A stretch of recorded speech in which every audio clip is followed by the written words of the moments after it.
একটি বিশেষ ঘোষণা পারুলি স্পোর্টিং ক্লাব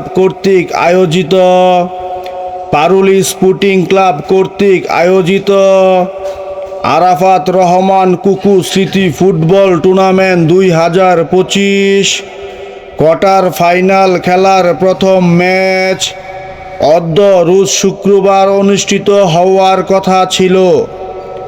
অনিবার্য কারণবশত আজকের খেলা পরিবর্তন হয়ে আগামী শনিবার 15/11/2025 তারিখে শুরু হইবে।